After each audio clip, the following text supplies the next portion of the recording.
लगता है बीजेपी की इस बार तीसरे बार प्रधानमंत्री मोदी को शपथ दिलवाने के बाद फजीयत पे फजीयत होती चली जा रही है। प्रधानमंत्री मोदी की फजीयत होने का नाम रुक नहीं रहा है, मतलब फजीयत पे फजीयत हो रही है।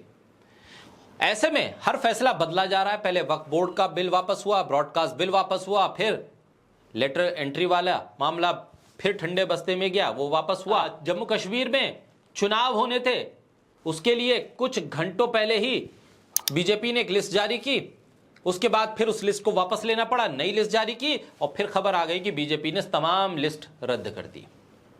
यानी कि यूटर्न पे यूटर्न, फैसले वापसी का एक तरह से सिलसिला शुरू हो गया है। फजीयत हो रही है, उसके बाद फैसलों को वापस लिया जा रहा है। जम्मू कश्मीर विधानसभा चुनाव के लिए सोमवार को बीजेपी ने उम्मीदवारों की 2 सूची जारी की। बीजेपी ने जम्मू कश्मीर चुनाव के लिए पहले 44 उम्मीदवारों की लिस्ट जारी की, फिर उस लिस्ट को वापस लिया, फिर 15 उम्मीदवारों की दोबारा लिस्ट जारी की, उसके बाद वो भी वापस हो गई। इसके बाद जम्मू कश्मीर में दरअसल एक माहौल बीजेपी के खिलाफ गर्मा गया। पहली लिस्ट आते ही बीजेपी के भीतर की अंदरूनी कलह जम्मू कश्मीर में खुलकर सामने आ गई।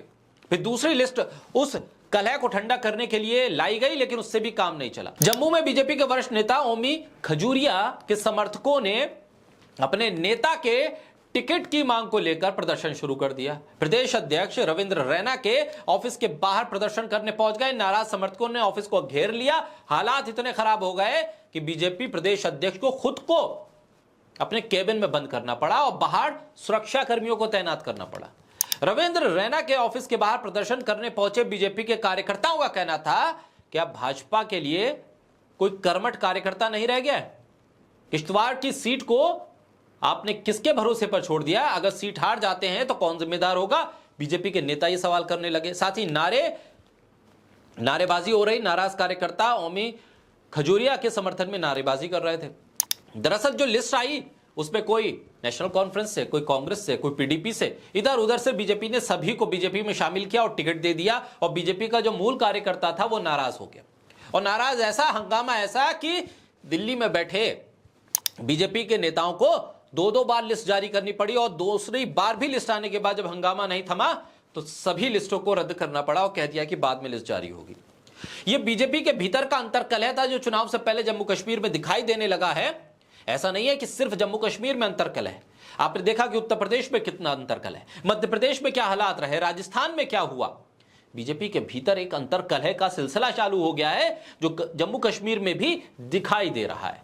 जम्मू कश्मीर को विकास की राह पर ले जाने के नाम पर बीजेपी ने न जाने कितने जतन किए। सत्ता हासिल हो जाए उसके लिए तमाम जतन किए गए, लेकिन सत्ता की सीढ़ी चुनाव पर चढ़ने से पहले बीजेपी के अंतर्कलह बीजेपी के लिए सिरदर्द बन गई है। जम्मू कश्मीर में बीजेपी के अंतर्विरोध का अंतर्कलह खुलकर सामने आ गया है।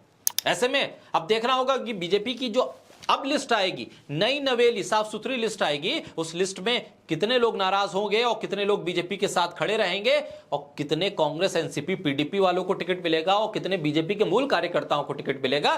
दरअसल अब लड़ाई यही है कि बीजेपी में जो शुरुआत से था वो दरी उठाने के काम पर लग गया है और जो इधर उधर से पार्टियां बदल बदल के बीजेपी का विरोध कर करके जिन्होंने राजनीति की, वो बीजेपी के साथ खड़े होने के लिए जब आते हैं तो बीजेपी उनको टिकट भी देती है, सम्मान भी देती है, पद भी देती है, पोस्ट भी देती है। और यही दुख बीजेपी के कार्यकर्ता का है जो अब खुलकर सामने आ रहा है।